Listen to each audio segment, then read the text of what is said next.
दोस्तों नमस्कार। प्राचीन समय की बात है, एक घना जंगल था जहां हर तरह के जानवर रहते थे। उसी जंगल में एक सियार भी रहता था।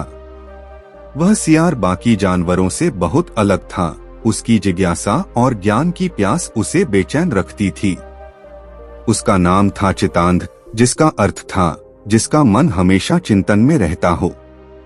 चितांध रात दिन चिंतन करता रहता था, जीवन क्या है, मृत्यु क्यों होती है, क्या संसार का कोई उद्देश्य है। इस खोज में वह अलग अलग साधुओं और ऋषियों के पास जाता, परंतु उसे कभी संतोषजनक उत्तर नहीं मिलते।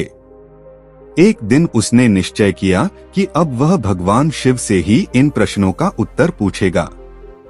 वह जानता था कि भगवान शिव कैलाश पर्वत पर तपस्या में लीन रहते हैं, परंतु उन्हें प्रसन्न करना कठिन है।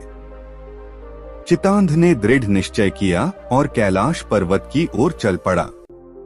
मार्ग में कई बाधाएं आईं, कभी वह भूखा प्यासा हो गया, कभी भयानक जानवरों से उसका सामना हुआ, परंतु उसकी जिज्ञासा इतनी प्रबल थी कि उसने सब सहन किया।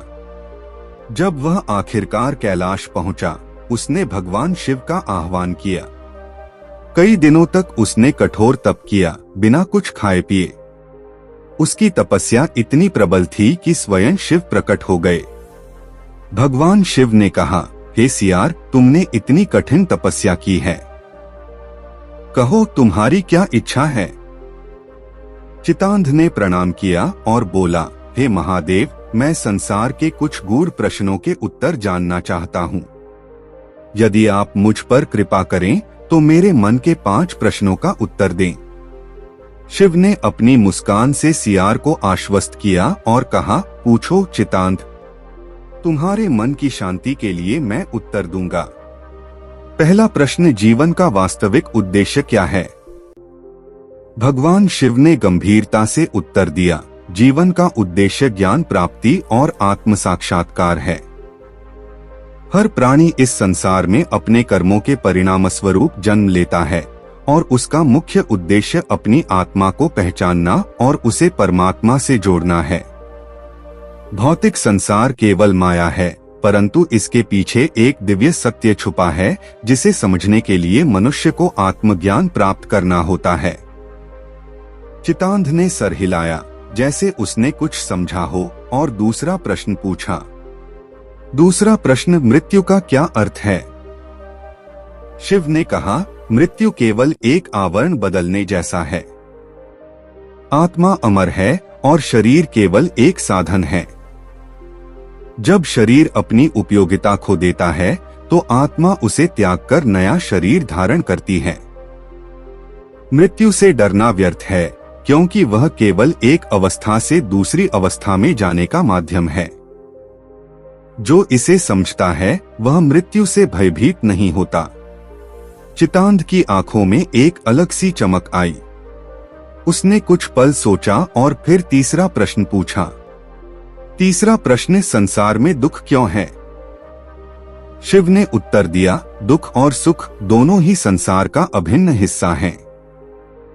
जब जीव माया के बंधनों में फंसता है और अपने स्वार्थपूर्ण इच्छाओं के पीछे दौड़ता है तो उसे दुख का अनुभव होता है। दुख केवल एक संकेत है कि जीव अपने सही मार्ग से भटक गया है। जब जीव अपने कर्मों को निष्काम भाव से करता है, माया के प्रभाव से ऊपर उठता है, तभी उसे वास्तविक सुख की प्राप्ति होती है। दुख तुम्हें सिखाने के लिए आता है कि संसार में कुछ भी स्थायी नहीं है, केवल परमात्मा ही शाश्वत है। चितांध को यह बात समझ में आ रही थी कि दुख उसके जीवन का एक हिस्सा क्यों रहा है। उसने चौथा प्रश्न पूछा। चौथा प्रश्न, क्या ईश्वर हर जगह है। शिव ने मुस्कुराते हुए कहा, ईश्वर हर जगह है, हर कण में, हर जीव में, परंतु उसे देखने के लिए तुम्हारी दृष्टि को निर्मल होना चाहिए। जैसे सूर्य की रोशनी हर जगह है, परंतु यदि तुम अपने नेत्र बंद कर लो तो तुम्हें अंधकार ही दिखेगा। ईश्वर को अनुभव करने के लिए तुम्हें अपनी अंतर्दृष्टि को जगाना होगा। जब तुम अपने अहंकार और माया के आवरण को हटाओगे, तब तुम्हें हर जगह ईश्वर का अनुभव होगा। अब चितांध के मन में बस एक अंतिम प्रश्न रह गया था, जिसे वह लंबे समय से पूछना चाहता था। पांचवा प्रश्न, क्या आत्मा और परमात्मा एक ही हैं? शिव ने इस प्रश्न पर थोड़ी देर चुप्पी साधी, फिर कहा, हाँ, आत्मा और परमात्मा में कोई भेद नहीं है। आत्मा स्वयं ही परमात्मा का अंश है, और जब यह संसार की माया से मुक्त हो जाती है, तब वह अपने असली स्वरूप को पहचानती है।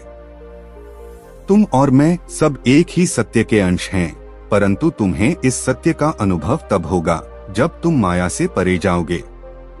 चितांध को अब अपने सभी प्रश्नों के उत्तर मिल चुके थे।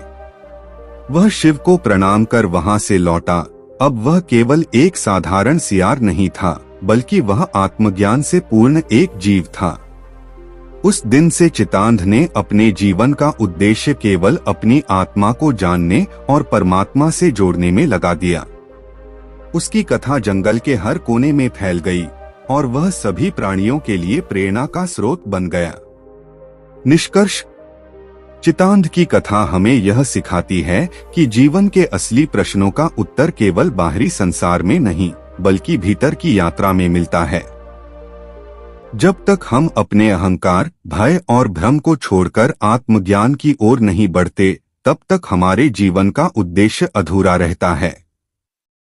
शिव के उत्तर हमें यह भी बताते हैं कि जीवन, मृत्यु, सुख-दुख, ईश्वर और आत्मा के गूढ़ रहस्यों को समझने के लिए हमें अपनी अंतर्दृष्टि को निर्मल करना होगा।